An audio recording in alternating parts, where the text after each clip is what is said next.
খুবই কম তেল মশলা দিয়ে বানালাম খাসির মাংসের লাল ঝোল।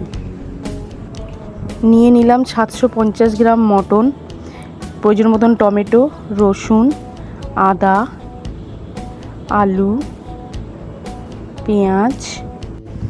প্রথমে মাংসটিকে ম্যারিনেট করার জন্যে 2 চামচ হলুদ, 2 চামচ গোলমরিচ গুঁড়ো, সামান্য একটু নুন ও সামান্য একটু সর্ষের তেল দিয়ে ম্যারিনেট করে আধ ঘন্টা রেখে দিতে হবে।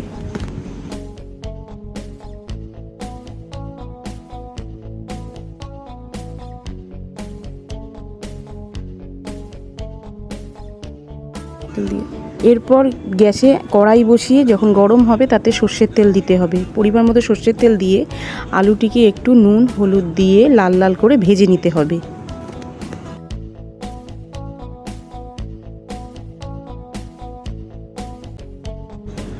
আট থেকে 10 মিনিট মতন আলুটিকে লাল লাল করে এইভাবে ভেজে নিতে হবে। আলুগুলো আমার লাল লাল করে ভাজা হয়ে গেছে, এবার আমি আমার বাটিতে তুলে নিচ্ছি। তারপর তেলে গোটা গরম মশলা ফোড়ন এবং তেজপাতা ফোড়ন দিচ্ছি। এরপরে পেঁয়াজ কুচি দিয়ে বেশ কিছুক্ষণ 6 থেকে 7 মিনিট লাল লাল করে ভেজে নিতে হবে। দেখুন পেঁয়াজটা ঠিক এরকম ভাজা হবে। তারপর আমি এর মধ্যে আদা রসুন পেস্ট 2 চামচ দিয়ে দেবো।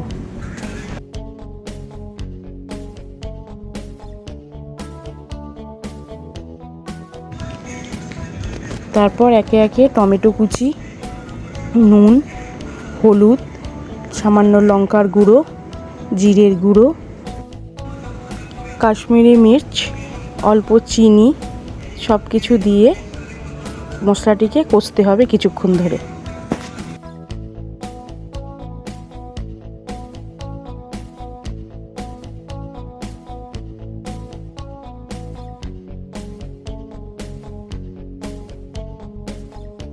কষানোর সময় সামান্য সাই গরম মশলা দিয়ে দিতে হবে।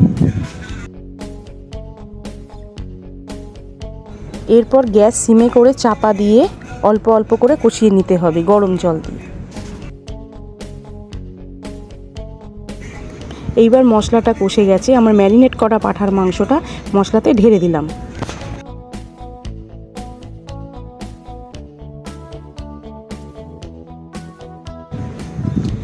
ভালো করে মশলার সাথে মাংসটাকে মিশিয়ে অল্প গরম জল দিয়ে গ্যাসটিকে সিমে করে আবার আমি ঢাকা দিয়ে দিলাম। দেখুন কিছুক্ষণ বাদে মাংস থেকে এরকম জল ছাড়তে শুরু করবেন। গ্যাস সিমে করে আস্তে আস্তে এইভাবেই কষাতে থাকবেন।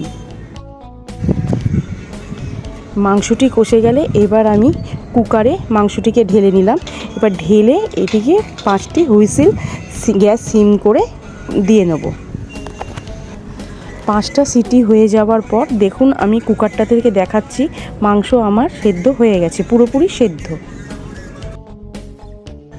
মাংসটা সিদ্ধ হয়ে যাওয়ার পর একটি পাত্রে ঢেলে সেখান থেকে কিছুটা ঝোল নিয়ে আবার আলু কুকারের মধ্যে দিয়ে আমি আবার 2টো হুইসেল মেরে নেব।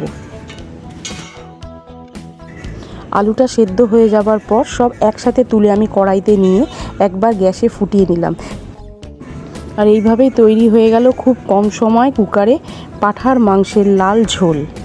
রেসিপিটি ভালো লাগলে লাইক, শেয়ার এবং সাবস্ক্রাইব করতে ভুলবেন না। ধন্যবাদ।